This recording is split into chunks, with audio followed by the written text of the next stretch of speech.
अस्सलाम वालेकुम guys, welcome to my YouTube channel. आज की इस वीडियो में हम करेंगे CS 1 का क्विज़ नंबर 1 सॉल्व। इस वीडियो में मैं आपको क्विज़ 1 के 2 सॉल्यूशन जो हैं वो प्रोवाइड करूंगी। तो हम स्टार्ट करते हैं क्विज़ को स्टार्ट करने से पहले तमाम स्टूडेंट्स ने एक जो एक्सटेंशन है वो इंस्टॉल कर लेनी है आपने अपने लैपटॉप और PC में। ठीक है, वो एक्सटेंशन क्या है? वो है व्यू फायरवॉल क्विज़। ठीक है, तो जब आप टेक क्विज़, जहाँ पे आपका टेक क्विज़ होगा, CS 1 का क्विज़ जहाँ पे होगा, वहाँ पे नीचे आपको वो एक्सटेंशन जो है उसका लिंक दिया गया है, एक्सटेंशन का नेम लिखा है, उस पर आप क्लिक करेंगे तो ऐड टू क्रोम जो है उसको नेक्स्ट आप ऐड टू क्रोम करके तो इसको क्रोम में ऐड कर लेंगे या फिर गूगल में ऐड कर लेंगे। तो फिर आप क्विज़ जो है स्टार्ट करेंगे तो आपका क्विज़ जो है वो स्टार्ट हो जाएगा। ठीक है, जिन्होंने कर लिया उनको अगेन करने की ज़रूरत नहीं है। तो स्टार्ट करते हैं हम क्विज़ को। जो सबसे पहला हमारे पास MCQs है वो क्या है? 2 क्विज़ेस के सॉल्यूशन मैं आपको इस वीडियो में प्रोवाइड करूंगी। ध्यान से वीडियो को देखना है और कंप्लीट देखना है। ठीक है, और कॉन्सेप्ट जो है वो समझना है। हो सकता है कि आपकी स्टेटमेंट थोड़ी सी डिफरेंट हो। ठीक है, अगर आप कॉन्सेप्ट समझेंगे तो आप अगर स्टेटमेंट थोड़ी सी डिफरेंट भी होगी तो आपको उसको खुद सॉल्व कर सकेंगे। ठीक है, तो हम स्टार्ट करते हैं क्विज़ को। सबसे पहला हमारे पास MCQs है टू स्टोर और मैनिपुलेट डेट इन कंप्यूटर्स। ठीक है, यानी कि डाटा को कंप्यूटर में स्टोर करने के लिए और मैनिपुलेट करने के लिए the bit 0 represent the value false. ठीक है, 0 बिट जो है वो रिप्रेजेंट करती है फॉल्स वैल्यू को और बिट 1 जो है वो रिप्रेजेंट करती है किस वैल्यू को? वो हमने बताना है रॉन्ग को, ट्रू, एम्प्टी या फिर ट्रू फॉल्स को। अब ये देखें, 0 बिट जो है वो रिप्रेजेंट कर रही है फॉल्स को और 1 जो है वो किसको रिप्रेजेंट करेगी? उसके ऑपोजिट होगी, वो करेगी ट्रू को। ठीक है, 1 रिप्रेजेंट करेगी ट्रू को, यानी कि ऑप्शन नंबर बी जो है इसका आपके पास करेक्ट आंसर होगा कि 1 बिट रिप्रेजेंट करेगी ट्रू वैल्यू को। यहाँ पे भी आप देख सकते हैं इसका रेफरेंस क्या है कि कंप्यूटर में आप बिट्स जो हैं स्टोर कर रहे हैं या फिर मैनिपुलेट कर रहे हैं तो 0 बिट रिप्रेजेंट करती है वैल्यू फॉल्स को और बिट 1 जो है वो रिप्रेजेंट करती है ट्रू को। नेक्स्ट वन MCQs नंबर 2 है, ये थोड़ा सॉल्व करने वाला है। ठीक है, तो आपने ध्यान से इसको देखना है कि आपने किस तरह से सॉल्व करना है। Suppose we have a bit pattern, ये हमें एक बिट पैटर्न जो है वो गिवन है, तो हमने बताना है कि इसमें कितने नंबर ऑफ टाइम्स जो है राइट सर्कुलर आप शिफ्ट करेंगे इस नंबर को ऑब्टेन करने के लिए। ठीक है, तो आपने क्या करना है, आपने इस नंबर को काउंट कर लेना है कि इसमें कितने डिजिट हैं।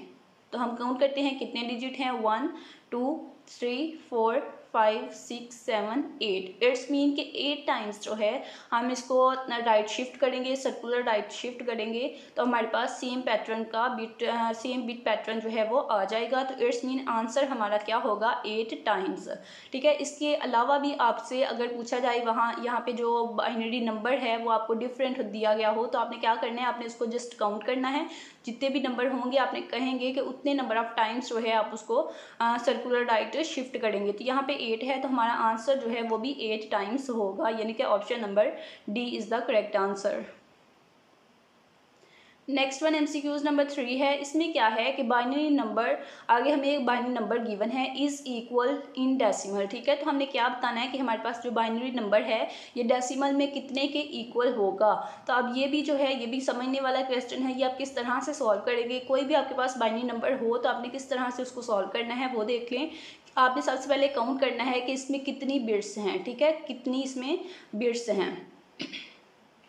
अब ये देखिए 0 1 1 2 3 4, यहाँ पे 8 बिट्स हैं। ठीक है, 8 बिट्स हैं यहाँ पे। तो आपने क्या करना है, मैं कैलकुलेटर खोल के तो आपको इसको सॉल्व करना बता देती, लेकिन आप यहाँ क्या करें, आपने क्या करना है कि 8 बिट्स है, जितनी भी आपके पास बिट्स होंगी आपने उतने 2 लेने हैं। ठीक है, और उतने 2s की पावर आपने लिखनी है और आपने राइट से स्टार्ट करना है। पहले 2 की पावर 0, फिर 1, फिर 2, फिर 3, फिर 4। ठीक है, 8 नंबर है तो 8 तक कब लिखेंगे, 2 की पावर 8 नहीं बल्कि 2 की पावर 7 तक कब लिखेंगे। ठीक है, क्योंकि हम 0 से स्टार्ट कर रहे हैं। 2 की पावर 0 1 2 3 4 5 6 7 और फिर आप क्या करेंगे कि 2 की पावर 7 को भी कैलकुलेट कर लेंगे, 2 की पावर 6 2 की पावर 5 कैलकुलेट इनको कर लेंगे। ठीक है, इनके आंसर जो है वो राइट कर लेंगे और फिर इन सबको आप ऐड कर लेंगे, जमा कर लेंगे। ठीक है, तो जमा करके आपके पास जो आंसर आएगा वो आएगा आपके पास 255।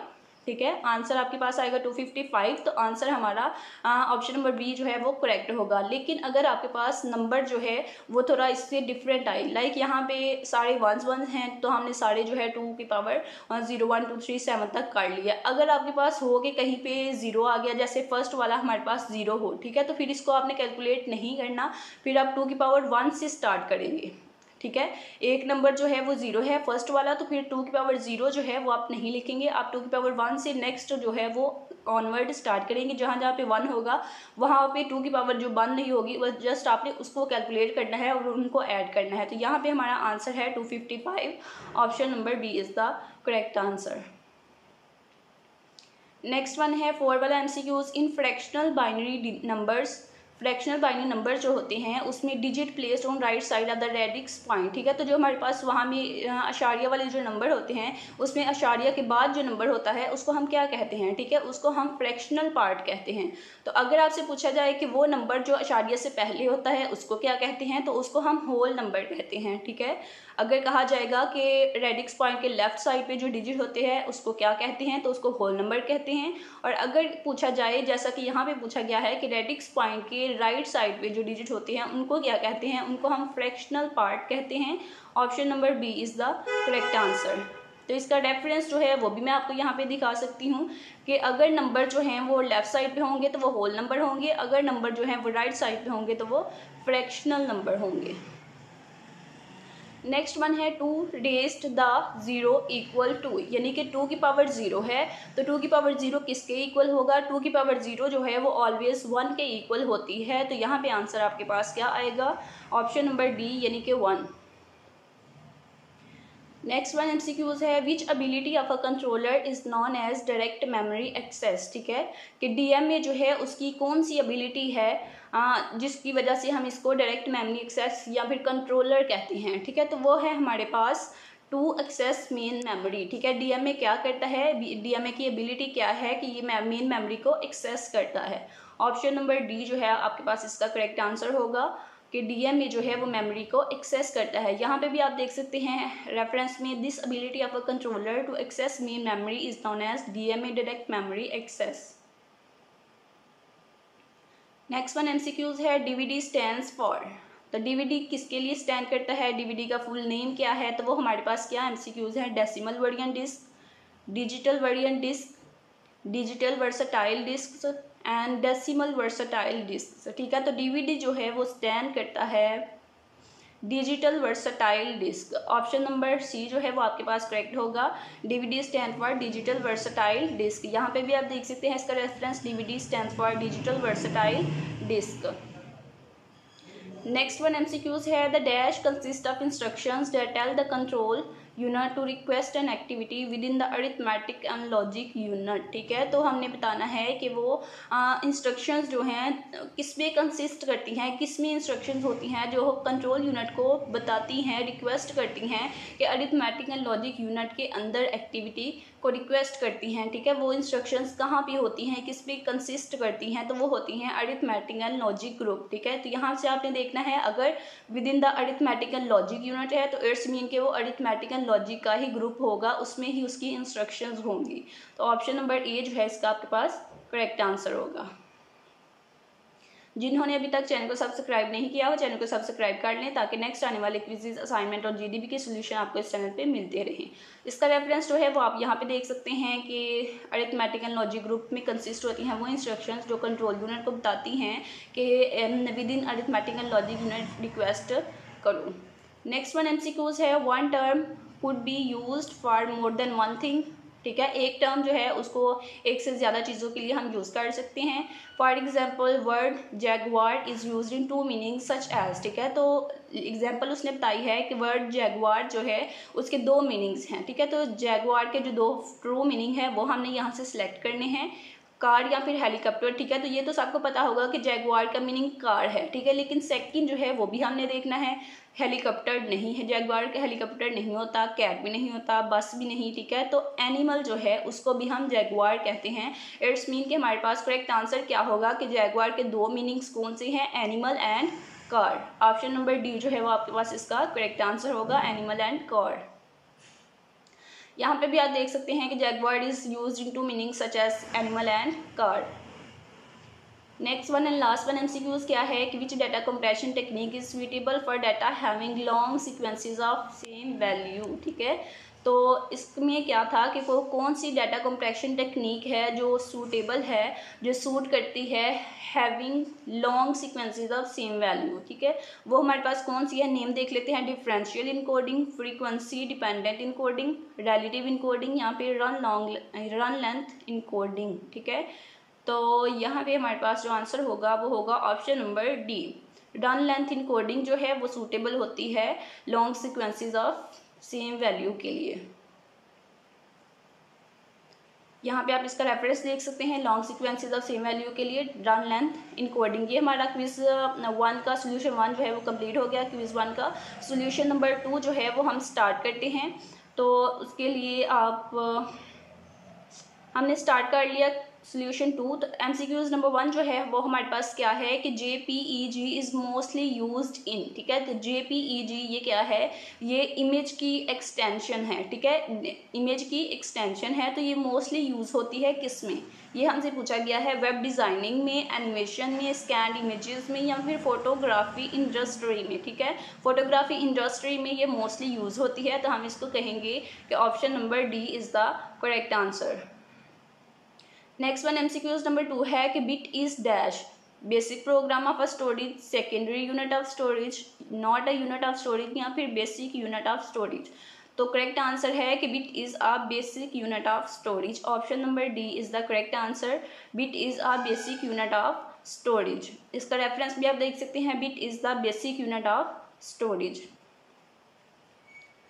नेक्स्ट वन MCQs नंबर 3 है computer does not understand any language except. High level language नहीं, हाई लेवल लैंग्वेज तो हम ह्यूमंस जो हैं इसको अंडरस्टैंड करते हैं। असेंबली लैंग्वेज, असेंबली लैंग्वेज जो है वो जो है असेंबली लैंग्वेज है, ह्यूमन लैंग्वेज और बाइनरी लैंग्वेज। तो यहाँ पे आप इसका आंसर जो है, कंप्यूटर जो है वो अंडरस्टैंड करते हैं मशीन लैंग्वेज को।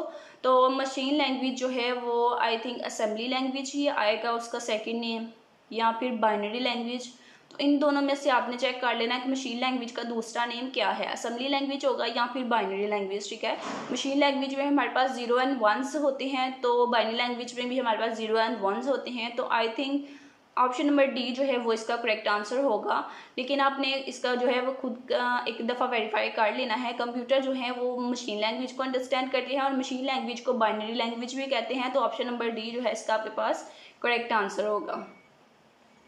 नेक्स्ट वन क्या है कि if you are interested to search a query for a specific file type, ठीक है, कि अगर आप कोई क्यूरी जो है वो सर्च करना चाह रहे हैं किसी स्पेसिफिक फाइल टाइप के लिए, you can include such dash in the query. तो आप क्यूरी में क्या इंक्लूड करेंगे, क्या लिखेंगे, ठीक है। तो आप फाइल टाइप के लिए क्यूरी सर्च कर रहे हैं तो यकीनन आप फाइल टाइप ही लिखेंगे उसमें, ठीक है। तो फाइल टाइप जो है वो आपने इसमें राइट करनी है। Option number C is the correct answer. यहाँ पे इसका रेफरेंस है कि स्पेसिफिक फाइल टाइप के लिए you can include such file type in the query. Next one MCQs है approximately how many entries a typical dictionary in a word processor can contain, ठीक है, कि वर्ड प्रोसेसर जो है उसमें टिपिकल जो डिक्शनरी होती है उसमें अप्रोक्सीमेटली तकरीबन कितनी एंट्रीज होती हैं। तो उसमें तकरीबन हमारे पास जो एंट्रीज होती हैं वो हैं 25,000 एंट्रीज, 25,000 जो एंट्रीज होती हैं वो एक टिपिकल डिक्शनरी में होती हैं। Option number B is the correct answer, 25,000 entries. इसका रेफरेंस भी आप देख सकते हैं, a typical dictionary in a word process contains approximately 25,000 entries. Next one MCQs dash refers to the address of a file accessible on the internet, ठीक है। तो जो फाइल आपको एक्सेसिबल होती है इंटरनेट पे उसका एड्रेस जो है वो क्या, कौन रेफ़र करता है, ठीक है। तो वो रेफ़र करता है URL यानी कि यूनिफॉर्म रिसोर्स लोकेटर, ठीक है। URL जो है वो आपको फाइल जो इंटरनेट पे आपको एक्सेस होती है उसका एड्रेस जो है वो रेफ़र करता है, ठीक है। कोई भी फाइल आप इंटरनेट पे ओपन कर रहे हैं तो उसका जो फाइल का एड्रेस होता है वो URL जो है रेफ़र करता है, हमें बताता है। तो इसका ऑप्शन नंबर सी जो है करेक्ट आंसर होगा। नेक्स्ट वन MCQs है कि RISC is an acronym of, ठीक है। तो RISC किसके लिए स्टैंड करता है, इसका फुल नेम क्या है वो हमने बताना है। तो वो है हमारे पास reduced instruction set computer. RISC stand for reduced instruction set computer. यहाँ पे भी आप देख सकते हैं कि RISC क्या है, reduced instruction set computer. Next one MCQs है कि in which type of communication several signals are transferred at the same time each on a separate line, ठीक है। कि वो कम्युनिकेशन की कौन सी टाइप है जिसपे आप सिवरल सिग्नल यानी कि कुछ सिग्नल्स जो हैं वो एट अ सेम टाइम भेज देते हैं on each on a separate line, ठीक है। तो हमें क्या यहाँ पे देखना है, हमें देखना है कि सिग्नल्स जो हैं वो हम एट द सेम टाइम जो है मल्टीपल सिग्नल्स ट्रांसफ़र कर रहे हैं। तो ये किस कम्युनिकेशन में हम करते हैं, तो ये हम करते हैं कंप्यूटर कम्युनिकेशन। ये तो नहीं होगी, नेटवर्क भी नहीं होगी। उसके अलावा हमारे पास दो MCQs रह गए, पैरेलल और सीरियल, ठीक है। तो सीरियल कम्युनिकेशन में हम क्या करते हैं, सीरियल में हम ट्रांसफ़र करते हैं सिग्नल्स को सीरीज़ की फॉर्म में, यानी कि पहले एक फिर दूसरा फिर तीसरा, ठीक है। बारी बारी एक के बाद दूसरा, दूसरे के बाद तीसरा, ठीक है। इस तरह से हम सिग्नल्स को ट्रांसफ़र करते हैं सीरियल में। तो जो सेम टाइम पे हम मल्टीपल सिग्नल्स को जो ट्रांसफ़र करते हैं वो हमारे पास होता है पैरेलल में। पैरेलल में हम मल्टीपल सिग्नल्स को at a same time transfer करते हैं। Option number B is the correct answer. इसका रेफरेंस जो है वो भी आप देख सकते हैं कि पैरेलल कम्युनिकेशन में several signals are transferred at the same time each on a separate line. Last one MCQs क्या है कि what is the name of the ability of a controller to access main memory, ठीक है। Main memory को access करने की ability जो है उसका नेम क्या है। तो इसका आंसर जो है वो हम लगाते हैं कि कौन सा करेक्ट आंसर है। उसके लिए तमाम व्यूवर्स जो हैं वो चैनल को सब्सक्राइब कर लें ताकि आपको नेक्स्ट आने वाली CS 101 की क्विज़ेज़ और GDB और असाइनमेंट के सोल्यूशन इस चैनल पे मिलते रहें। और अगर आप पेड क्विज़ जो है वो करवाना चाहते हैं CS 101 का, तो उसके लिए आप कांटेक्ट कर सकती हैं जीमेल पे irslakhdar@gmail.com, ठीक है। और इसका आंसर जो है वो हम देखते हैं कि क्या है। इसका आंसर जो है वो है हमारे पास DMA यानी कि डायरेक्ट मेमोरी एक्सेस। मज़ीद सोल्यूशंस के लिए चैनल को ज़रूर सब्सक्राइब करें।